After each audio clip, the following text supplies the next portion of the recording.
Hola amigos, c'est Yomriker, salut, j'espère que vous allez bien. Allez, aujourd'hui je vais vous présenter une vidéo d'un jeu de cartes gratuit qui s'appelle Midgard. Alors Midgard, c'est quoi? C'est un jeu qui a été développé par Rhino Games, d'ailleurs je crois par les anciens développeurs de chez Blizzard, donc c'est comme une référence. Alors pour moi c'est un gros coup de cœur, j'adore ce jeu, pour plusieurs raisons. Alors la première déjà c'est l'enveloppe graphique, j'aime beaucoup l'ambiance un petit peu adulte, hein, on n'est pas dans l'enfantin de Hearthstone. Une ambiance un petit peu atmosphère, un petit peu science-fiction, post-apocalyptique. Si je devais faire une référence à un film, je citerais aussitôt Blade Runner avec Harrison Ford. Mais pas que, hein, voilà, on sent que les développeurs ils se sont fait plaisir à les piocher à droite à gauche. Différentes références. On pense à Dune également, hein. Je vais vous montrer une faction tout à l'heure, la faction Orange, ça se passe dans le désert. Donc on fait la relation avec ce film. Également des séries télé comme X-Files, bon, des films Matrix, puis des choses un peu plus Heroic Fantasy, Seigneur des Anneaux, voilà l'univers un petit peu magique. Donc ça, j'aime beaucoup, c'est le premier point. Le deuxième point, c'est le deck building. Alors ça, c'est le point super, enfin très positif du jeu. Voilà, je vais faire encore une référence à un parallèle avec Hearthstone. Il y en a peut-être qui vont sauter au plafond, mais bon, c'est pas grave. Mais voilà, j'ai beaucoup joué à ce jeu, à Gwent également. Et bon, à la fin, je m'en suis un petit peu lassé, hein. Il y avait deux, trois decks à la mode.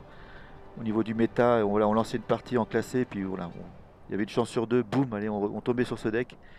Voilà, donc à force, c'était un petit peu ennuyant.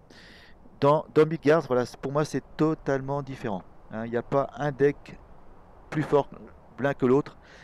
C'est voilà, on lance une partie, on fait une série de 4-5 matchs, c'est jamais le même deck. Donc ça, pour moi, c'est vraiment super positif, hein. Pareil au niveau de la création de decks de jeu, on se fait plaisir. On peut faire des decks à thème avec des araignées, des esprits, voilà, des vampires, etc., etc. On peut mélanger les factions, une, deux, trois, voire quatre couleurs, hein, ça reste très jouable. Donc là vraiment, il y a une palette vraiment très large au niveau du deck building, au niveau de la création de deck. Le troisième point pour moi qui est important, c'est la stratégie. Je ne vais pas rentrer en détail aujourd'hui, on va voir juste l'interface. On fera des vidéos plus tard sur le deck building et du gaming. Alors pour résumer, pourquoi la stratégie? Voilà, au niveau du board, hein, vous serez amené à poser des créatures, hein, sur le terrain, sur un terrain. Il y a 7 slots différents. Donc une erreur de positionnement, ça peut avoir des fâcheuses conséquences sur la fin de partie. Également au niveau du mana. Alors le mana, on n'est pas dans du Magic avec des terrains. Ici, il y a un système de brûlure de cartes, hein. On retrouve pas mal cette capacité dans différents jeux. On défausse une carte. Par exemple, je défausse une carte rouge. Ça va me donner un mana rouge au prochain tour. Donc pareil, il faut bien penser, il faut bien réfléchir à quelle carte on va défausser. Donc voilà, toute la stratégie est dans ces deux choses, la positionnement des créatures et la brûlure des cartes. Allez, il y a un autre point aussi qui est pour moi qui est assez bien joué, hein, le fait d'avoir développé le jeu sur téléphone, sur mobile. Bon, voilà, ça c'est bien, beaucoup de joueurs demandent ce genre de choses. On est dans le métro, on a passé une journée de merde, voilà, le trajet est long, allez, une petite partie de Midgard. Bon, vous allez me dire, on pourrait ouvrir un bouquin, hein, mais voilà, une petite partie de Midgard, ça dure 10-15 minutes, on se fait plaisir, le trajet est moins long, on se change un peu les idées. Ça, c'est une bonne idée, hein, une bonne initiative. Donc voilà. Donc aujourd'hui, on va voir l'interface. On va commencer, si vous voulez bien, par le guide. Hein, ça, ce sont pour les débutants, hein. Le guide, c'est très bien expliqué, c'est concis. Donc là, vous avez le glossaire. On peut retrouver un petit peu toutes les capacités qui existent dans Midgard. Alors il y en a plein, hein, mais je vous rassure, hein, c'est pas une usine à gaz, hein. On retrouve déjà pour les habitués le piétinement, provocation, initiative, poison, hein. Bon, ça s'appelle différemment, mais on retrouve un petit peu les mêmes capacités avec des nouveautés. Ensuite, on a les règles. Donc là, si vous voulez plancher sur les règles, c'est ici que ça se passe. Les différentes factions. Donc là, par contre, le nom, j'ai un petit peu de mal à les mémoriser. Mais voilà, il y a un petit texte ambiance, hein, ça vous permet de vous plonger un petit peu dans l'atmosphère du jeu. Et vous avez ici une description d'une carte, hein, là, exemple Minotaur. Donc vous retrouvez sa force à gauche, à droite, la défense, la faction à laquelle elle appartient, le coût en mana. Donc là, je parlais d'un mana rouge tout à l'heure, voilà, on y est. Donc cette carte coûte un mana rouge. À droite, c'est la rareté. Donc ça, c'est du classique, hein, commun, uncommon, rare, mythique. Voilà. Donc ça, c'est le guide. On va passer, allez, on va aller dans l'ordre, hein. On va commencer par le profil. Le profil, bon, c'est pas ce qui est le plus intéressant. On retrouve ici l'illustration de mon portrait. Donc quand je parle de référence ici, moi ça me fait penser un peu à Nicole Kidman. Je sais pas si vous êtes d'accord, mais bon, c'est pas grave. Donc là j'ai le niveau actuel que c'est pas intéressant, niveau 28. Mon rang actuel c'est gold. Donc je crois qu'il y a bronze, ensuite il y a argent, il y a gold, il y a champion et il y a mithril.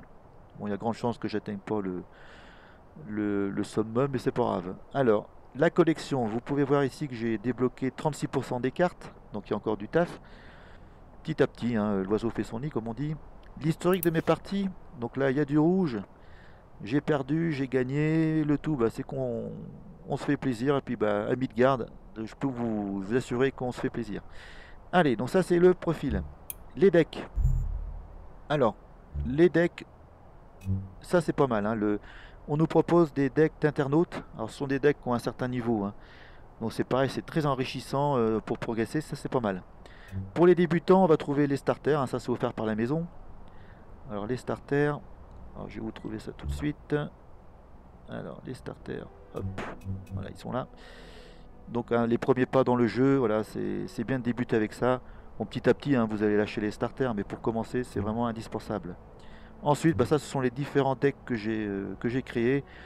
En toute modestie, on pouvait faire voilà, des decks à thème avec des loups-garous, des decks voilà, araignées, on est toujours dans le thème avec une petite référence au Seigneur des Anneaux, le Shelob. Des decks un peu plus contrôle ici, un bleu-jaune contrôle. Les jeux, voilà, il y a un jeu aussi artefact ici, un jeu réanimation avec, voilà, on récupère des grosses créatures vertes dans le cimetière. Donc il y a quand même des possibilités vraiment, c'est super poussé, hein. Donc voilà pour les decks. Allez, on va aller dans la collection maintenant. Je vais vous montrer un petit peu les différentes factions. Allez, on peut commencer avec la galerie, hein. Ça c'est pour le plaisir des yeux, hein, quand je vous disais que les illustrations étaient de toute beauté. Donc voilà, je vais pouvoir montrer quelques cartes. Donc ici par exemple, c'est quand même assez sympa.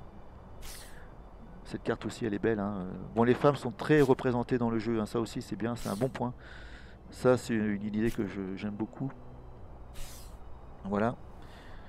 Donc il y a un petit peu de tout, hein, au niveau des illustrations. Un petit peu tous les styles. Mais c'est vraiment super agréable. Voilà. Allez, donc on retourne en collection. Allez, on va aller voir directement les factions et puis les types de cartes. Alors, tout expliqué en bas, hein, on peut tout filtrer, hein. On peut filtrer par faction. Donc ici, vous retrouvez chaque faction, hein, une couleur par faction. On peut filtrer par coût en mana, par rareté ici. Et là, on a les différents types de cartes. Alors, les factions, hein, faction bleue. Donc ça, on est, voilà, si on parle un petit peu Magic, c'est le contrôle. Alors allez, on va cliquer sur une carte, encore une belle photo là. Donc je suis sûr que vous regardez la roue, hein.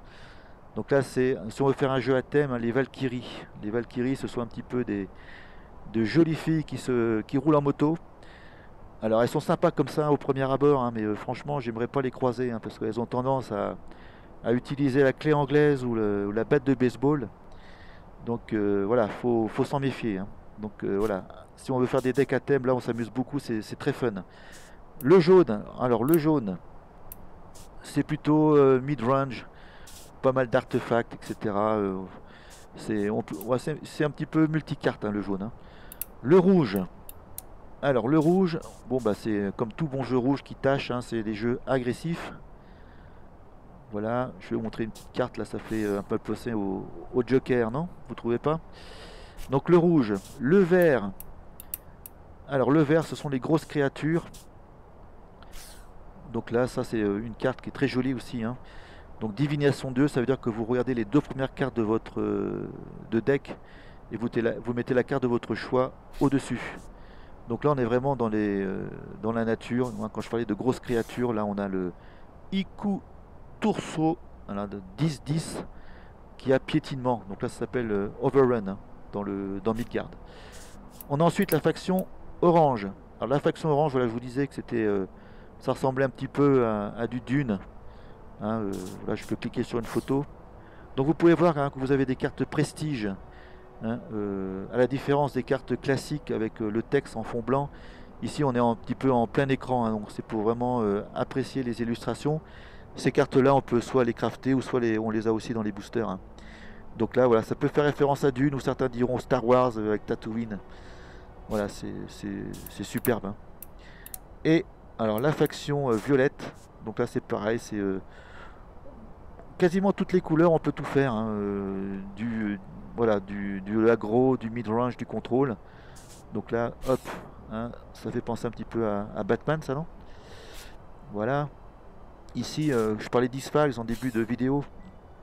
Moi, je trouve que c'est pas mal, hein, on dirait, voilà. X-Files, on peut aussi penser aussi à Matrix. Enfin, voilà, chacun trouve ses références. Donc voilà pour les factions. Il y en a 7, oui, il y en a 6, pardon, excusez-moi. Alors, les types de cartes, ça c'est le plus important. Type de cartes, alors, je vais remettre en surbrillance toutes les factions.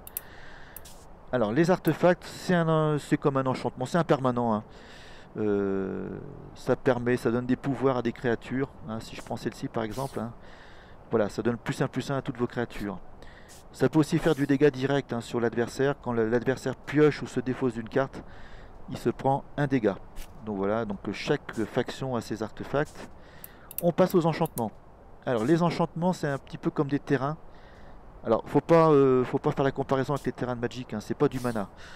Sur ces terrains-là, on va poser des créatures et la créature aura une capacité, là en l'occurrence +3/+3. Donc ça c'est pas mal. Vous avez aussi un autre terrain avec, enfin, des terrains qui donnent une autre capacité, un régène 2, régène, ça veut dire qu'en fin de tour, la créature gagne 2 points de vie. Donc ça c'est pas mal pour soigner. Une autre carte pour terminer.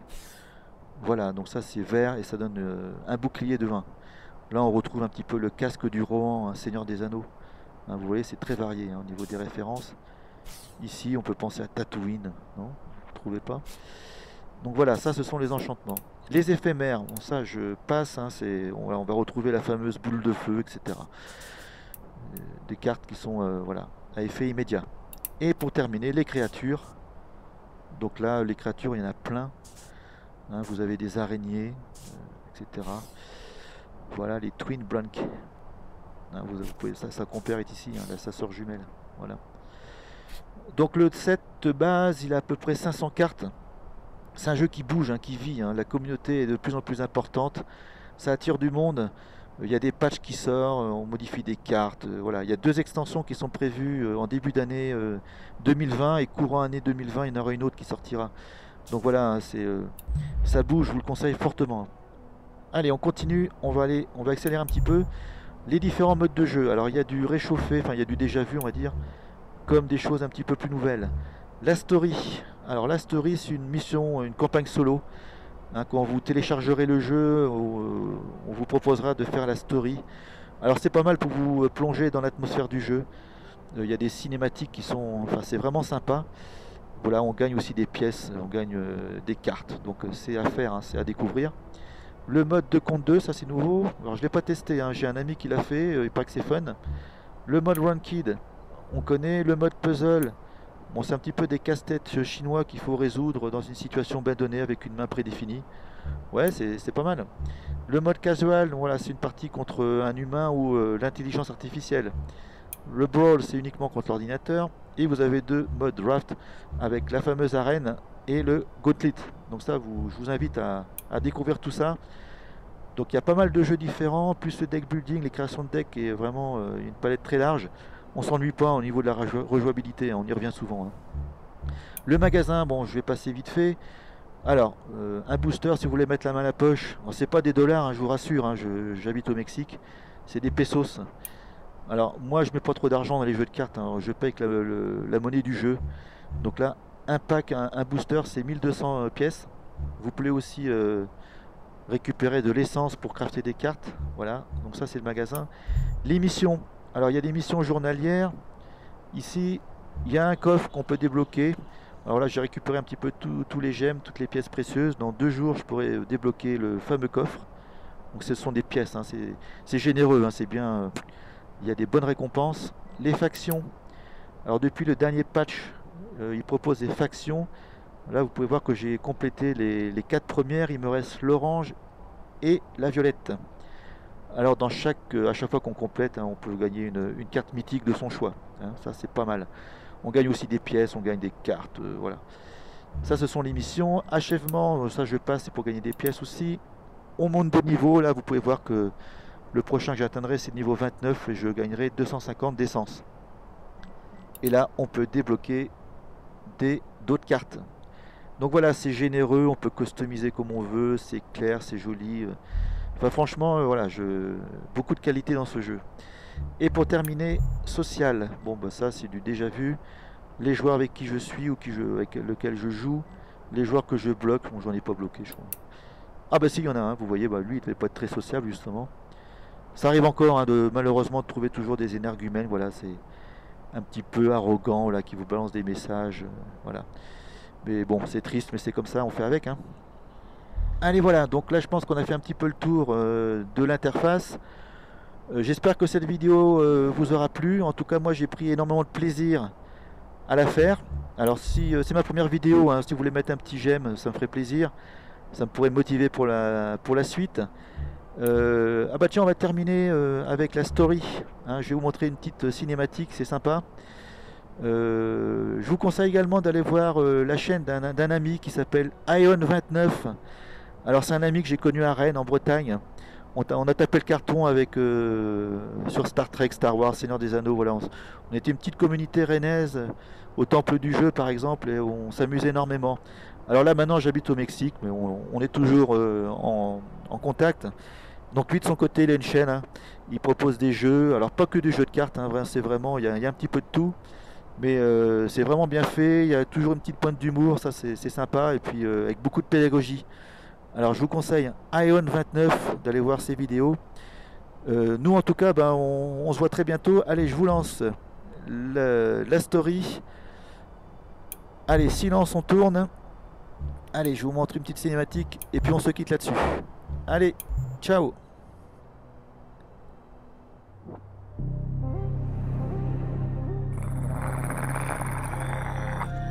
Hey, watch it!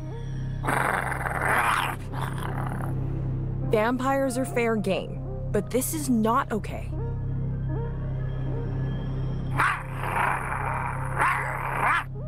All right, little wolf. Enough!